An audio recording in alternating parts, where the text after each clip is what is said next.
Hey everyone, Rick here, and folks, this is going to be an exciting video. I hope it is for you as much as it is for me, because I just got a package in the mail of the Pokemon equivalent, the Pokemon variants of several of my favorite games. Now, I don't know how in-depth many of you are in the world of tabletop board gaming. If you're familiar with the website boardgamegeek.com, obviously the greatest global database of board games, period. A lot of times, though, not good for my wallet because I will learn about these games that I may not otherwise hear about. So maybe this is potentially the first time some of you will be hearing about these Pokemon variants of some super popular, super amazing games. And as we go through each of these, and I will try to remember to put timestamps as we cover each one individually, that each of these variants actually do have. They're not just straight up copies. They're not straight up rethemes in a lot of cases. There's also additional content, different rules at times. So what are we looking at here? Well, there are no US English releases of these games. Let's get that out of the way immediately. I'm not going to put a link in the description on where you can find these because it's really just third-party resellers, mostly on eBay. That's where I got mine. So if you're interested in these, definitely just go to eBay, see if you can find them, because these are Korean-only editions of these games. Evidently some kind of issue with the Pokemon licensing. They weren't able to release these anywhere else. The rules of all of these are going to be in Korean. Of course, again, Board Game Geek to the rescue. A lot of these games were language independent anyway, but like I said, there are new and additional rules in some of these. But again, BoardGameGeek.com has English translations, plus there are plenty of text translator apps you can use as well. So what are we looking at here, folks? Obviously the big one, the one that caught my eye originally, actually was not this one, it was this. It is the Eeveelutions edition of Point Salad. That's right, instead of the 6 different veggies, it's the 6, and not the 6, because obviously there's more than 6, but it is 6 evolutions of Eevee that you are attempting to collect. On one side of the card is going to be the Eeveelution. On the other side are going to be the set collection scoring that we all know and love from Point Salad.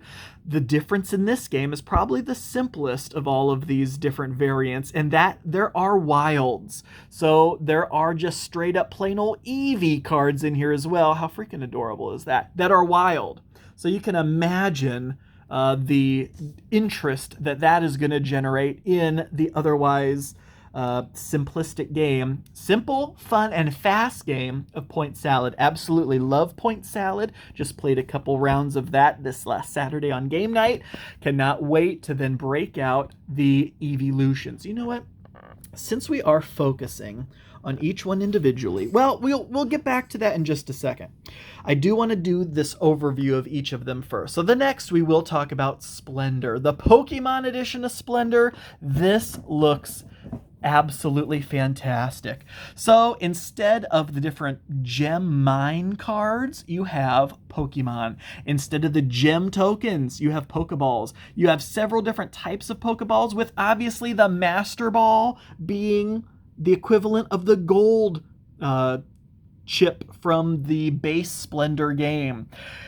This possibly has the biggest difference with the base game because there are no noble tiles here. Instead, you know, in base Splendor, when you would normally acquire a noble tile for free at the end of your turn if you met the qualifications, here you may be able to qualify for a free evolution card.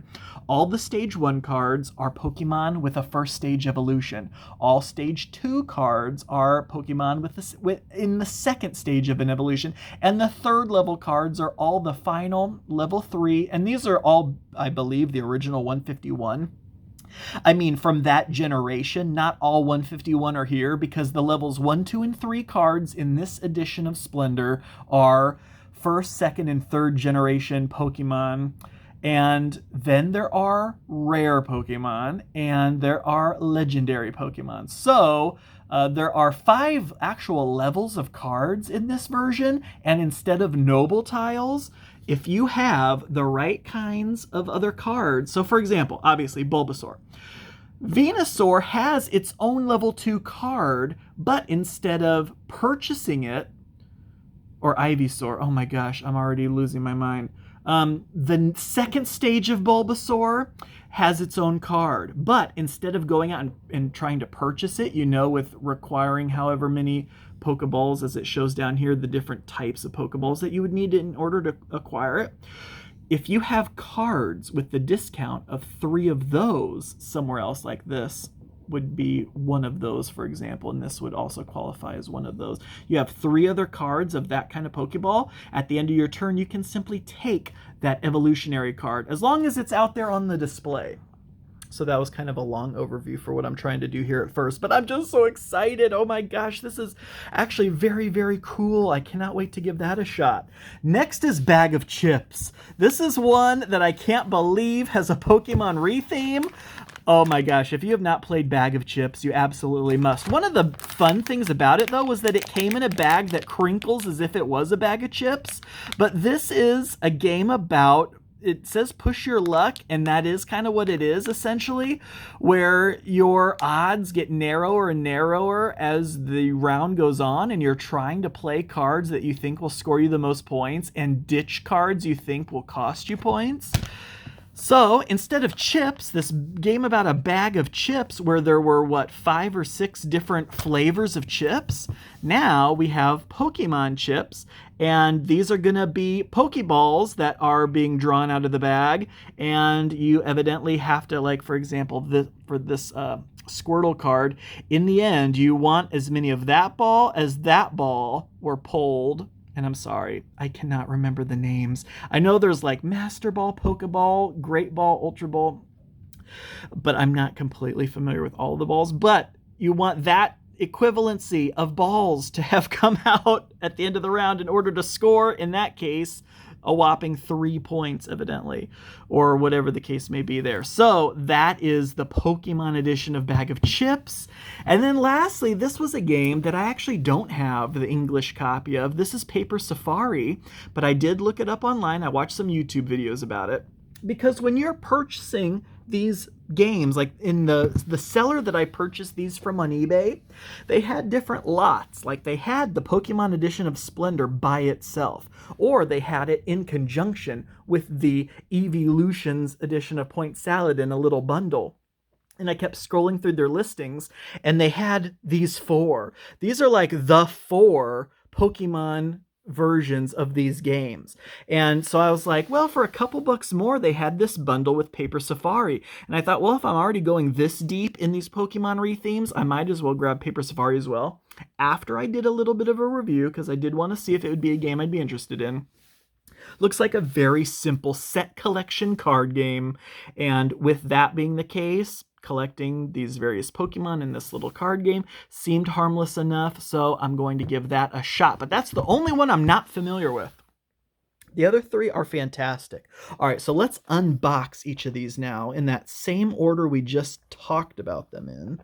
So we're going to talk about the Eeveelutions version of Point Salad, and I have not cracked a single one of these open yet, so my impression here is going to be the original impression that I have, and hopefully, and of course I've obviously looked at pictures and videos and whatnot online. So again, rules are going to be entirely in Korean here. But you can obviously use text translators and also the translated versions of the rules on Board Game Geek.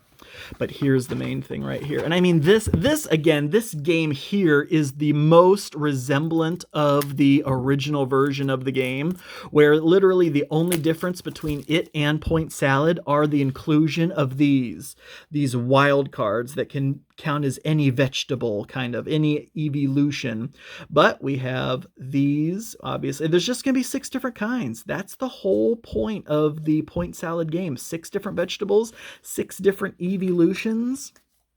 But of course, the back is where the fun begins. And that means you would need, for every trio of Jolteons you get, That's 8 points. Here, you want Jolteons. You also want this individual, but you do not want those. Is that Umbreon? For every one of those you have at the end of the game, minus 4 points. And so if you're familiar with Point Salad, these are all very similar to you. I don't believe that there are any, and obviously something like this you'd have to translate. I'm sure that that probably means have either the most cards or something at the end of a game, like, because this looks familiar as to one of the cards in Point Salad, but apart from just a couple cards with text, the rest of this is completely language independent. Like, that may mean most or least of Jolteon, and then that'll get you those points. And of course, just like before, it tells you in the corner what's on the other side. So when you do on your turn, you're literally just collecting either 2 Pokemon. I was almost going to stumble and say vegetables. You're either collecting 2 Eeveelution cards or 1 point card. And while you can never turn an Eeveelution over to its point side, you can absolutely, if you find that the point card is not going to generate you the points and it would actually be worth more to you on the Eeveelution side, you can, as a free action during your turn, flip that point card to its Eeveelution side. You just can never do the reverse. Again, this is such a fantastic game. It is so fast, so smooth, and it is fun. And it's a play on, the gamer terminology of point salad. A lot of games, Stefan Feld Euro games are often called point salads. Lots of different ways to gain points. Flareon, Jolteon. Who is this? Sylveon. So, again, those are the other 3, and all the different ways that those cards will score points on the other side. So that's literally it. It's just the decks of cards, 6 different evolutions with the inclusion of these wilds. So that is very cool, and also very easy to just essentially start playing. So that is the evolution version of Point Salad. All right, let's jump into the one that I think probably most people are going to be excited about, and that is the Pokemon version of the fantastic Splendor from Marc-Andre. This is one that I'm probably the most excited about, even though I originally became aware of the Pokemon variant of these games through the evolution version of Point Salad. I want to get this so there's not a lot of glare. All right, let's try that. Here we go. Because there should be actually something very special in here. We'll see if it actually is. All right, so again, rules in Korean. And actually, these rules have a very almost milky, creamy feel to them. That's very interesting. Look at this. Oh, how freaking cool is this? This is a chart of every Pokemon in this game. So as you can tell, not all 151 are in here. But here are... And actually, this is not all of them in this game. These are just the ones that have the 3 stages of evolution. So in the first 3 decks, these are the Pokemon you're going to see. The level 1s, like Pidgey, Geodude, Charmander, etc., in their different colors. So these are all of the 3-stage Pokemon that are going to be in the first, second, and third decks. And it comes with this, which is so cool. It comes with a pad of Pokedex sheets. Now this, I believe, is every Pokemon that's in here. So you have all the 3 stagers. Then you get down here to the rares, Lapras, Ditto, etc. And you have, the 3 mystic birds. And here's another trio. And then obviously Mewtwo and Mew. And I don't know that this has any in-game functionality other than over the course of multiple plays of this game, write your name up here, and every game mark off which ones you've caught. And then in the next game, maybe try to collect ones that you haven't collected before. Just little novelties like this is actually very, very cool. So then here are the Pokeballs, and these are just like I have seen in like videos and stuff. And I gotta be careful here, but I just wanted to snip that because these are just like in the original Splendor. These are those poker chip quality chips. Like, just listen to this. Yeah. So these are absolutely fantastic. Look at the graphics on there. It looks fantastic. So instead of the different gem chips, you know, you had rubies, emeralds, sapphires, etc. Now you have the different Pokeballs. I don't even know if I want to try to pretend like I know which ones these are. Pokemon fanatics are probably screaming at their monitors right now. Obviously, I know Pokeball, Master Ball. One of these is a Heal Ball, right? One of these is a Great Ball. Is one an Ultra Ball? And then what would the other one be? I can't even remember. But also, look at this. Look how deep each of these wells are in the insert here. It almost makes me think maybe there will be more cards in the future. I don't know, but how cool would that actually be if they did come out with additional cards from other like Pokemon generations and stuff? Look at these cards. All these are fantastic. Now I do have sleeves on the way. I actually don't the original Splendor is like the one game that I do not sleeve the cards to, because it's almost cheaper to just buy a new copy of Splendor than it is to buy the sleeves. So, but for this one, obviously, I paid like twice as much for this copy as for regular Splendor. And in fact, I actually did the math. So for example, on Game Nerds, they don't have all of these in stock, and in fact, sometimes the prices are actually cheaper than Amazon. But on Game Nerds right now, here are the prices for these games. Splendor was $32, Point Salad $20, Paper Safari actually is a really old game. It's Papageno is the re-implementation of it, and so a copy of that on Game Nerds was $11, and Bag of Chips was $9. So adding it all up and adding the tax, and I just said it was free shipping because I think I would have qualified for free shipping, but if not, add shipping onto this too. But these 4 games from Game Nerds with tax, with free shipping, was $80.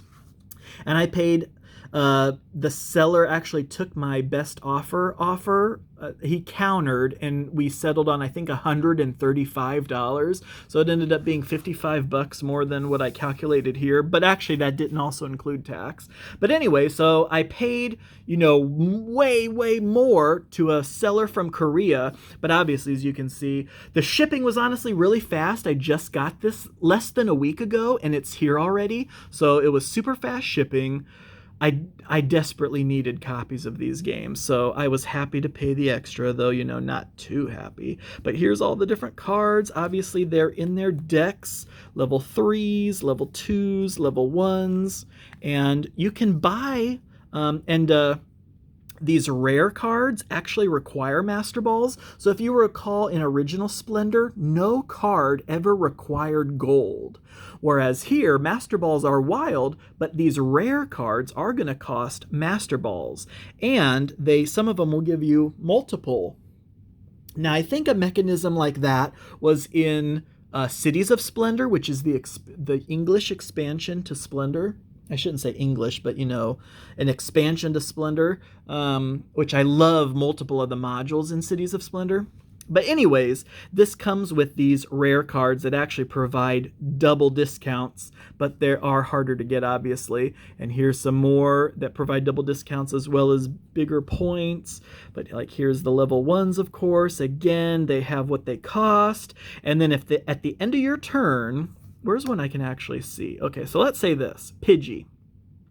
You spend those balls to acquire it. Then, at the end of your turn, do you have multiple Pokemon? You know, you just need to have 2 Pokeball discounts somewhere else in your tableau. And if Pidgeotto, right, is the second evolution. So if there is a Pidgeotto in row 2 and you have 2 Pokeball discount, you can claim that Pidgeotto for free. So kind of like redeeming for a Noble in normal Splendor, but that's how evolutions work. And the other thing is, and I've seen some YouTubers get this wrong, you cannot spend Pokeball chips to do this. It has to be discounts. So I couldn't have the Pokeball chips to spend. I would literally have to have, you know, actual Pokeball discounts on my cards in order to then get that evolution. But that's just very cool. And then the evolution actually replaces the original card. So you'd actually get rid of your Pidgey card and you'd replace it with the Pidgeotto card, except technically you don't actually get rid of it. You tuck it behind your trainer, and I'm sure my trainers are in here, because there may be, I think, something for like breaking ties is the total number of cards you acquired, and so even those replacement cards do count for that. But I know I'm just kind of rambling at this point, but yeah, I'm just so excited. And as you can see, this stack of cards barely fills, like hardly fills like a single well in here, so I gotta be careful with those because those aren't sleeved and they're very precious. All right, here we go. Here's all the other stuff, including something very exciting, which is this.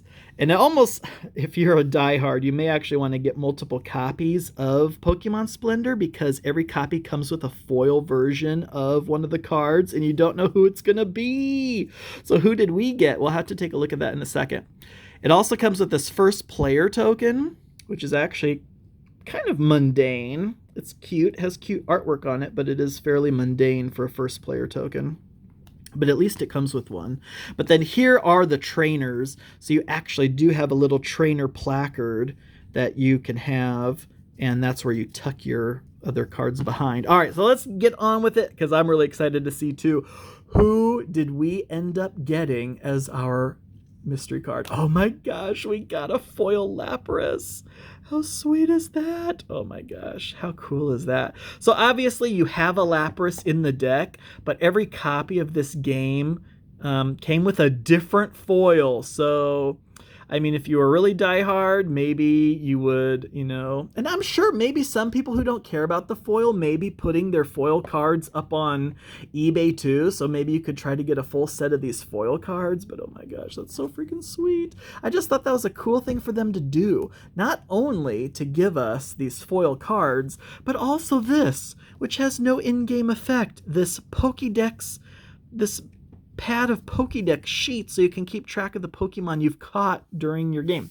Anyway, so that is Pokemon Splendor. It is possibly the biggest deviation from base Splendor with the evolutions, with those extra 2 levels of cards. Unlike the first 3 levels of cards, those higher 2 rare levels of cards can never be reserved either, and there's only one of each visible at any given time. Let's look at Pokemon Bag of Chips next before we go to Paper Safari, because Paper Safari is the one that I know the least about. But it seemed like there were actually some differences here as well with the Pokemon Bag of Chips game. So let's see what this ends up looking like. Especially, oh look, it does come with a cloth bag. Very cool, because in Bag of Chips, the packaging was the bag. But now, and I was like, well, this comes in a box, so how's that going to work? Well, it actually came with a bag. How sweet is that? All right, so then we have the cards. I'm trying to remember how original Bag of Chips works. So let's see how this works.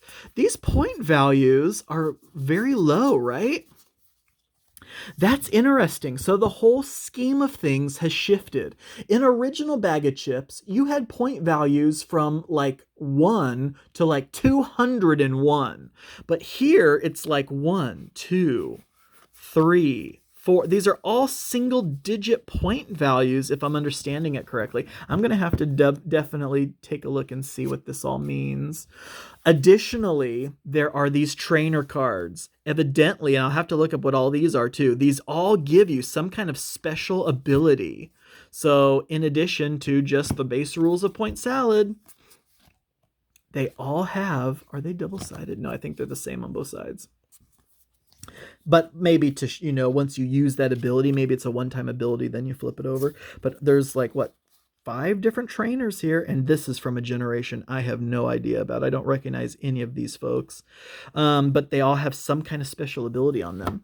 And then here are the various cards. They're also in different colors, which is interesting to me because I don't remember the cards in original Bag of Chips being different colors like this. But obviously, more Pokeballs have come out than that type of ball, or more of that ball than that ball. And it looks like maybe these yellow cards are all about greater than balls. And then now these orange cards, Maybe there's only one Master Ball, so this one just says if a Master Ball came out, or two of those kind of balls, or three of those kind of balls. So the orange cards are like, looks like they're all sets of singular type of balls, and then the green cards, remember, this is the first time I'm actually seeing this, so apologies if I get any of this incorrect. The green cards look like they're sets of different kinds of balls, so maybe at the end of the round, if at least that has happened, or if exactly that has happened, potentially. This artwork is freaking adorable, and as you can tell, this is not just the original 151 here. This is multiple different things. But the green cards look like they're all different kinds.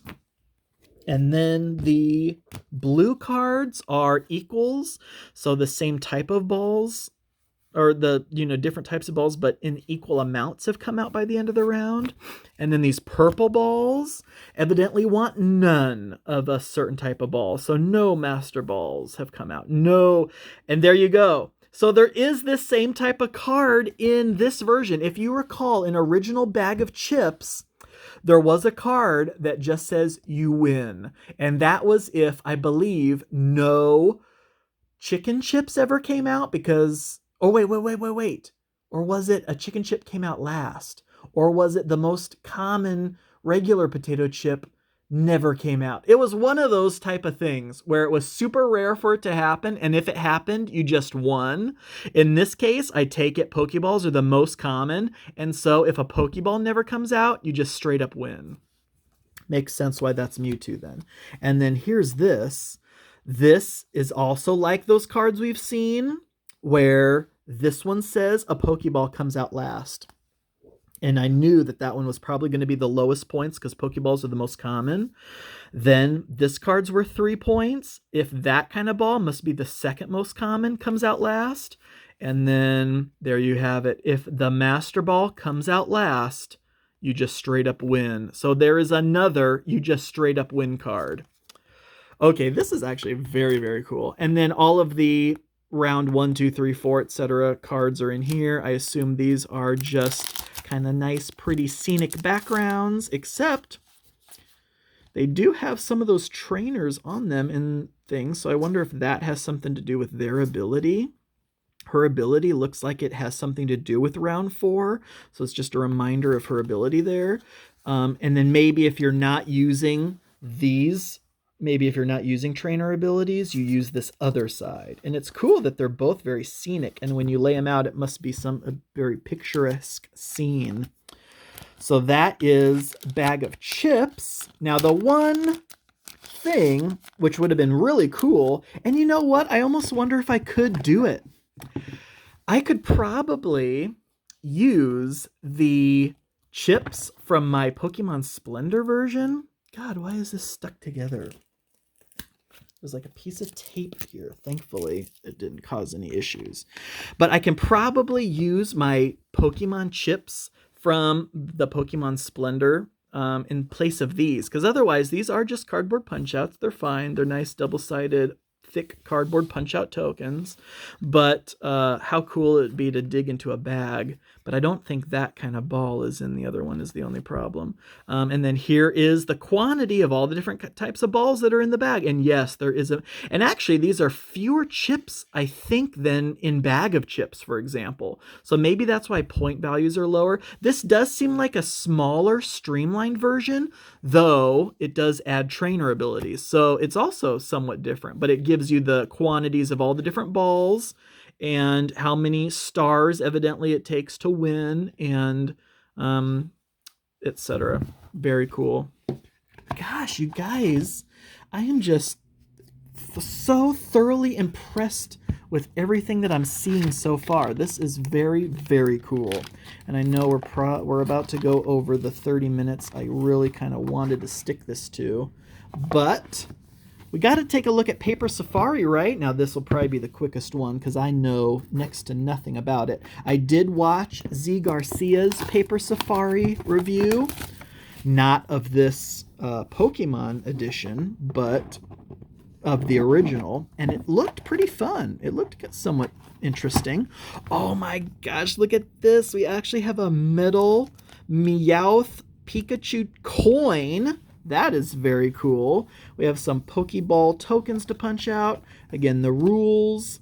This is actually kind of thick. Oh, I guess it's because it's kind of a fold-out map thing. But again, Korean rules. And then just a basic deck of cards here with various suits. And if it's anything like the English version, which I watched from Z Garcia's review, it seems like a couple of these cards have like a special ability. But the main thing is flipping cards over and trying to get, I can't remember if it was the lowest point value overall. Jigglypuff, Eevee, Pikachu. Who's in there? There's Bulbasaur, Squirtle. Vulpix, is that one's name, that little fox? Slowpoke, Gengar, Mr. Mime, Onix, Zapdos, Charizard, Snorlax, Ditto, Mew, and Team Rocket. They have some kind of coin flipping ability there. That's interesting. I don't know, I can't remember. I don't want to give too much about how the game plays because I just know a very basic amount from watching the YouTube video, but folks, this is going to be really fun. I cannot wait to dive into the Pokemon versions of all of these games. Some of my absolute favorite games of all time have now had a Pokemon retheming release. How sweet are these? And of course, the glare is always in my shot. All right, that'll do it. I hope that intrigues you enough to take a peek at those. It is a shame none of them actually came out in English, but again, there are so many resources to translate them, and a lot of this is, of course, language independent. So overall, very cool. I hope you found it as cool as I did. Thank you all so much for watching. I do truly appreciate it, and until next time.